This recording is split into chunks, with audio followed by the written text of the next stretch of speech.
Welcome to the Craig and Greg Show, presented by Maximize Leadership. Now, here are Craig Owens and Greg Harris. Hey, welcome to another episode of the Craig and Greg Show. We're kicking off a new year. I'm Craig. This is Greg. Same guys, same studio. New content though for you for this new year. So let me start off with at home. Fill in the blank on this way. The shortest distance between 2 points it's a straight line, right? But it's not a shortcut to get there. I think a lot of people want to find the fastest way to get someplace, and our experience has been that sometimes there are some things that if you try to rush it, doesn't turn out so well. But if you take your time, I think that the results might not come as quickly as you want, but I think the results are much more satisfying and lasting. It's not just kind of a flash in the pan sort of thing. So let's unpack that for some of our leaders that are watching us today. Why is it? Let's start off with on the negative side. Why do we want things done so quickly right now? Like a patience. Yes. It's like, that's our problem. We want it now. We don't want to see it take maturity. We're kind of immediate gratification a little bit. Not just any generation, all of us humans, I think that's just we're impatient. And we want results.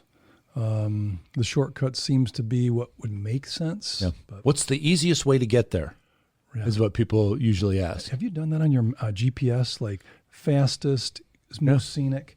Well, I did a little research from the map. I have one map that I really like, and the percent of who wants the scenic is 2%. Yeah. Like just get me there. Right. Just put the pedal to the metal and let's go. Yeah.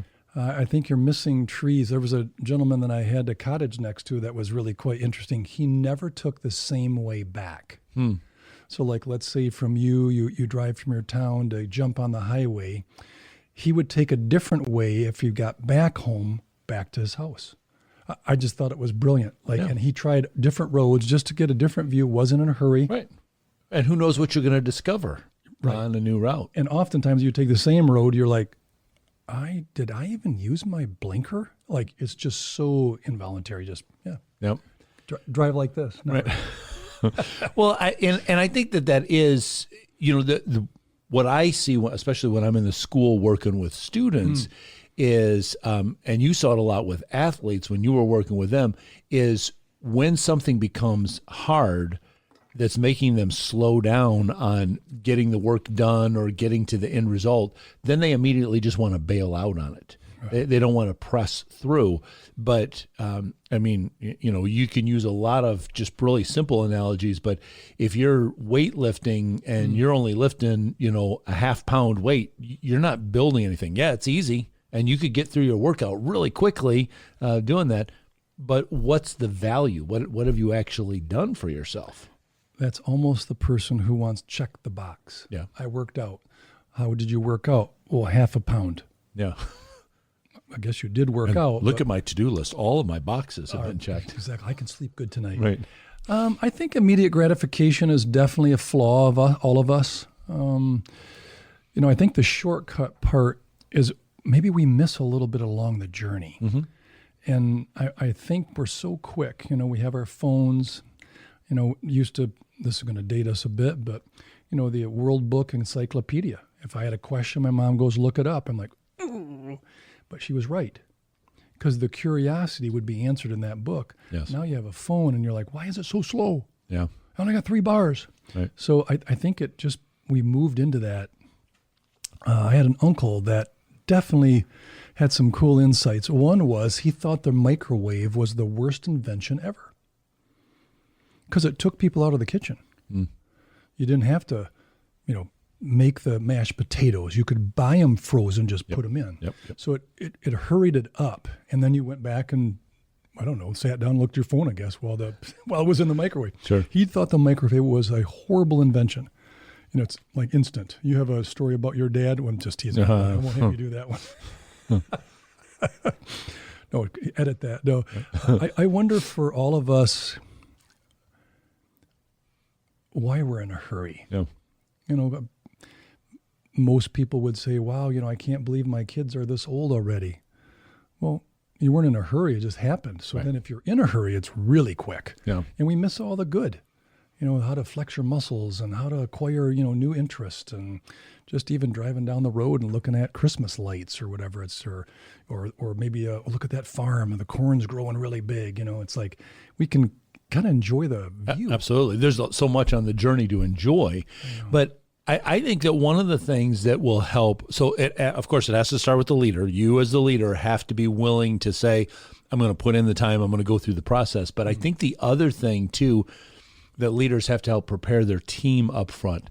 This is going to be hard. I think that there's nothing wrong with telling your team that this is going to be hard. This is going to stretch us. This is probably going to take us into territory we haven't been in before. But really, this whole idea of this topic really came from, I can't remember whether you sent me the video or I sent you the video of a guy that was talking to a team that was struggling. And here's the statement. His name's Eric Thomas. This is what he said. Doing difficult creates natural separation. Let's expand on separation. What do you think that is? I love it. Well, I think very good. I think that's the leadership separation. The teams that are going to rise above, the leaders that are going to stand out, are the ones that have gone through the difficult. Because leaders, think about it this way: when are you going to earn the most credibility with your team? When you lead them through something that is incredibly easy, or when you lead them through something successfully that is really tough? That's what we need leaders for. I mean, you don't need a leader to come in for low-hanging fruit. Yeah, when everything is just so easy, you don't need a leader for that. No. But leaders are going to build their leadership muscle, their leadership credibility, and help other people do that as well when we go through. So again, I love natural separation. Yes, that intrigues me. doing difficult creates natural separation. You just naturally separate yourself from the pack when you are willing to put the work in and do the difficult things. Yeah. I've done some sales coaching in my career. You've done a lot of different coaching as well. And one of the things I think that sales people want is, I'd like that quick sale. And when I've done coaching with certain industries, it's a long sales process. Sure. It's not like, hey, I have fresh fruit right now. 3 days from now it won't be fresh. Right. And they buy because it's fresh today. The long sales cycle really challenges us. But at the same time, I think, I don't know who gets credit for this. I know my parents and grandparents all said it to me. Go the extra mile. It is less crowded. Yep. And that's what we're talking about with shortcuts and the journey. Yep. So most people want a shortcut. Right. And they won't develop or do the bare minimum. Not the second mile. Or whatever. Yeah. I think that's a challenge for us, whether we're athletes or leaders or, in business or in church or school or whatever jobs we have, maybe even delivering packages for Christmas like Santa Claus in another truck. I think the separation is really kind of nice. Like, and some want to be in a crowd, right? And then others are like, no, I don't want to be in that crowd. I want to be ahead of it. Well, that's what this is. Right. You have to do that. Well, I love, you've used this statement before, and I love this one where you say, if I were to write a book about my successes, it'd be a good book. But if I wrote a book about my failures, it'd probably be a trilogy of books. But in my mind, whenever you say that, what I always want to add is you probably couldn't have written the book about the successes without having the books plural, about the failures. Yeah. You have to be willing to go through that. Mistakes shouldn't be fatal. They should be learning opportunities. And so, but that's where a lot of people, I think, fall down, and where they don't do the hard work or look for the shortcut is because they're like, what if I make a mistake? So what if you make a mistake? Okay, that culture is not very popular. It's not common. Right. Where the leadership says we're going to be a company of mistakes, right, but we're going to learn. Right. My son's going to kill me on this one, but he was playing one of those games, Nintendo, whatever, Madden, and you can create a player, your own player. And I was watching him, and I said, that's pretty cool, So, how did he get facial hair? Well, I picked it. It takes weeks to grow a beard. Come on, Right. Isn't that right, Harrison? And so he just made beard. Then all of a sudden, he got a tat. Well, where did he get the tat? from the tattoo parlor. I didn't see him leave for that. Right. He just got it. And he didn't pay any money for it. And then all of a sudden he goes, I think I'm going to go big and strong like Derrick Henry, the running back in the NFL. Well, he's big and strong and fast. So all of a sudden, a couple buttons and biceps and big quads and speed number goes up. I'm like, well, he never went to the gym. Yeah. And that's our society. Yep. Well, as a pastor, I will sometimes have younger pastors. I get this question a lot. They'll say, how long does it take for you to write a sermon? Oh, geez. And I used to try to quantify it, like, well, let me see. Once I sit down, and then I said, you know what? I can't answer that question because I am always writing a sermon or multiple sermons. I'm always writing the next book. I'm always writing the next blog post. I have right here on my computer, I've got scads of notes in my office. I've got file folders. Scads? How many is that? That's Is it lots a and lots. gazillion? What I is don't know. that? What do I got in here? About 80 or so, little snippets of ideas. Scads. But that's like even you and I in an episode like this, we see a quote from somebody or we experience something and we say, can we build on that? And we wrestle with that idea. And I think that a lot of people are wanting to just kind of like, can I just go back here on the shelf and just pull something off and have it done for me, and I don't have to do the work for it. But then it doesn't carry any authority with it. It doesn't carry any authenticity with it. People know that you're just going like this and just reading a script to your group, or you're just going through the motions of, well, this is what the leadership book told me I'm supposed to do next.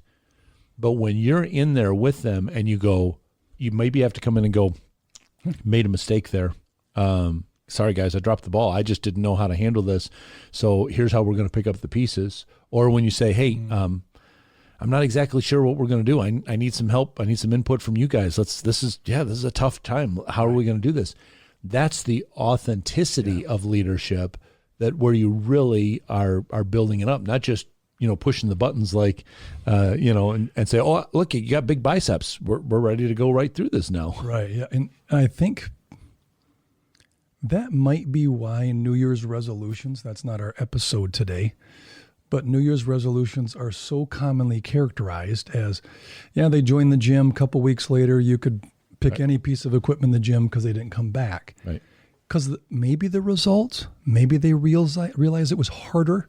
I think that's a fabulous way to start for leaders. I'm just going to repeat Craig is, this is going to be hard, but it's going to get our organization delivering, product or services to our customers to the next level. It's hard.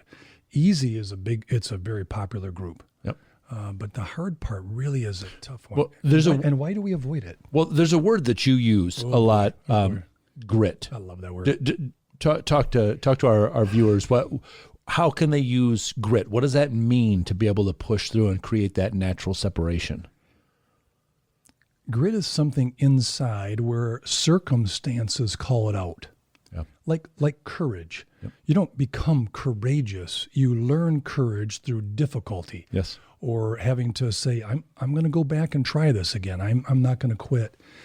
I think that is one of our societal challenges. It's not on our script, but quitting is too easy today. Oh, sure. I just saw a very big number. This is college football, the portal. Over 2,000 players are in the portal already. The season's not even over. They're already quitting on the team they're on. Yep. Just too easy. And I think as leaders, we have to allow someone to fall or trip, but not stay down. Yes. And I think that's where grit, I love the word. It's a simple word. I'm trying to blank on the author. Angela Duckworth wrote fascinating on that story. Get that book. It's awesome. She wanted to prove what was maybe a pedigree on how leaders became just amazing, top of the game in their field. And she went in with, it'd be something, education, something genetics, something other experiences. Right. And then as she interviewed hundreds of leaders, the number one thing came back as grit. Mm. It didn't have anything to do with how smart they were or how much money they had or did they have umpteen years of experiences. So to me, grit is something in each of us. And if we don't call it out, it gets a little flabby. Yep. That'd be my challenge. Yep. Go ahead. Oh, absolutely. Well, I love that idea. The word I like to use a lot of times is stick-to-it-iveness. Just like, okay, that didn't rolls off work. your tongue kind of nice. Let me, how can I stick to it? How can I stick with it? How can I keep going? And that's the grit. It's the same thing. And, I found that not only, I think it was Abraham Lincoln that said that if one person stands up and is courageous, it strengthens everybody else around them. So whether you're sticking to something or whether you're using grit, you may not realize it, but you're actually, everybody around you is like looking and going, oh, look, they're trying again. If they're trying again, you're getting up and kind of dusting themselves off. Maybe I can do that too. Yeah. I think it's calling it out, and that you not only call it out of yourself, but as a leader, you're calling it out of the other people as well to try it too. I'll use a silly sports example. So leaders, we have to come up with our other exercise. But I coached high school football, as you know, and so it was a pretty hot day, and we were trying to get the kids in shape and running a little bit, and it was a doozy. It was a doozy. And a bunch of them, they're on their the elbows on their knees, just heavy breathing. And one of the guys said, "I'm not letting us quit." One of the players. And I said, "Step back, coaches. Let him do his thing." He goes, "We're not quitting because in the fourth quarter when we're playing the rival and they're not quitting, we're going to do this, hands on our knees?" No. He went up and down the row, patting the helmet, patting the shoulder pads. "We got 2 more in us, coach." I'm like, okay, we were going to do just 1 more. We got 2 more of us. So they ran their little exercise and came back. He went back up and down the row. I mean, there were guys ready to say, "I don't even like you anymore. I know you're my teammate." He went back out. "All right, we're ready to go, coach." Blow the whistle. They did their run, came back. And I said, "All right, you guys get together. Coaches don't go there." So they got all in a huddle, arms on each other, heavy breathing, talking up. And at the end, they all went back to the sidelines like that wasn't that hard. But one person pushed them to break through, and they didn't stay on their elbows on their knees. Yep. It sometimes takes us and leaders to do that. Yep. Like we're kind of swimming against current here. It's real easy for us to say, "Done, take the helmet off, sit down." Right. And in business, we have those same things. Really crazy times of the year. Hectic, short-handed, really busy, end of year, whatever it happens to be. And like December, we chatted. You got about 18 days in December for business, maybe 17, because of the holidays. And other months have 21, some of them have 22 business days. So you got to jam that in. And so I think for us, as leaders, whether you're running sprints and you have 2 more left, sometimes you have to encourage them, gut it out. You can do this. It'll be worth it. And you've had those experiences where you've had to rah a very tired team. Yeah. And I think it does have to start with the leader. Yeah. And that's why, we've talked before about self-care for the leader because, you have to have those reserves that you can call on. I mean, it's hard to challenge other people if you are physically, emotionally, spiritually, mentally drained. What are you gonna? What are you leading from? Right, it's just empty words that you're saying at that point. But let's give. I mean, we've kind of talked about. I think people know we're advocating. Don't take the shortcuts, push ahead. But let's give them a couple of bullet points. What are some action points that our leaders can try right now at the start of this year? Just off the top of your head, just a couple of bullet points. What can they do to start enacting this idea of sticking it through? I think stick-to-itiveness, like that example of that football player that went up and down. He wasn't even a captain. He was after that practice. Yeah. We'll find a spot. I think part of it is, are the goals attainable and are they important? Okay. Right? So our goal this year is X, or our goals. It's not that easy to quit if it's agreed upon goal. That's what I would say. Right. The consensus needs, we're going to be this kind of a team or culture or organization. That I would say is if you can embrace the goal, it's much easier to get up and go work out in the morning. Sure. You and I like the morning. You don't all have to do that, but at least go and walk or do something. But I think maybe goals attainable and agreed upon would be one of my first ones. Okay. Otherwise, why get up? Well, yep, I agree with that. And I think that restating those goals, leaders, I'd also say to you, if there's something you've maybe looked back on, you've tried it, and you said, you know what, we didn't see that one through. We kind of, that project, we just sort of left it by the side and moved on. Maybe you want to go back and pick that up again. Like, how can we re-engage on this one? And I think that speaks to your team when you say, hey, we sat down, we had this meeting. Maybe it was a goal that we thought was obtainable, or it was a new line we wanted to go into, or a new market we wanted to try to tap. It just kind of fell apart because can we go back and do that? Let's revisit that. Let's see if we can re-engage there. Yep, and move forward. Halftime adjustment kind of a thing. Yeah. I think the other part, using the football player story, us sometimes as leaders, we're tired. Yeah. And sometimes we also got to look at, I think this is her time to shine. And you can just say, Mary, challenge us to keep going. Right. And all of a sudden, gulp. Yeah. Okay, team. No. Challenge us. Don't whisper it. Right. And all of a sudden, she just comes out a flaming. And you're like, oh, you're leading our next team meeting.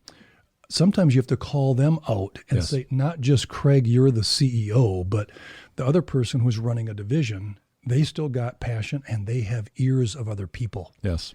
I think including others to challenge, like, stick with it. Are we really going to be that kind of a team? Are we going to quit, on each other? Sure. Or while the going gets tough, the tough get going. You know whose song that is? Okay, whatever. Jeffrey Osborne. Anyway, it's a Motown song, sorry. But I really believe including others to be that young man that walked up and down his team line to finish more sprints. That makes it easier to lead. Yeah, absolutely. Versus you and I saying, sure. pull the rope and get the team going. That would be another one I think is inviting others to well, I'd piggyback off of that one too and say, not only do we as leaders need to look for the people that need encouragement, but we also as leaders need to be around the other people that can be an encouragement to us too. Right. We need to have, there needs to be that, we've used that phrase a lot from the Bible, iron sharpening iron. So I need somebody else around me that's going to say, okay, so how are you doing? Can you stick with this? Can you run one more sprint? Right. Can you re-engage there? What lesson can you learn? Pick yourself up and keep going. So we need to be around. And speaking of people around you, one great place is to get a coach. One of the values that I think that we really want to stress in the coaching services that we provide is that we've got somebody that is going to come into your organization that is not coming in and missing some of the details because you see them every day. And so things, you might miss them because you just see them every day. But we or people from our team that come in as coaches, they're coming in with fresh eyes and a fresh perspective. A coach doesn't come in because you say, well, we give up, we don't know how to do this. A coach comes in because we say, you're already doing it pretty well. We just want to help you do it a lot better. So go to maximizeleadership.com. There's a page on there about coaching. You can read about some of our coaches, but fill out the form in there and say, this is what we're struggling with. This is where we'd like to get better. And we'll read that. We'll get back to you, and we'll get a coach connected with you that can help you soar, help you stick with it, and persevere through there. That's why we're here, and that's why we bring you these episodes as well. A lot of them are fueled by suggestions, comments, ideas that you guys have sent and said, hey, can you talk about this? Can you weigh in on this?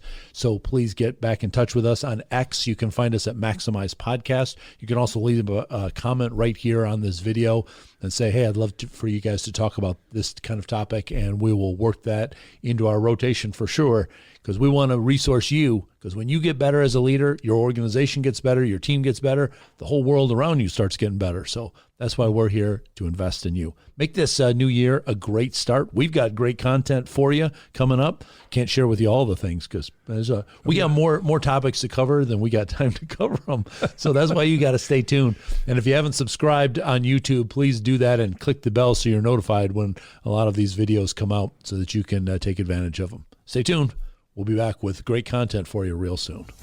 Get in touch with Craig and Greg through Twitter at Maximize Podcast or at MaximizeLeadership.com. Be sure to subscribe so you don't miss any episodes of The Craig and Greg Show.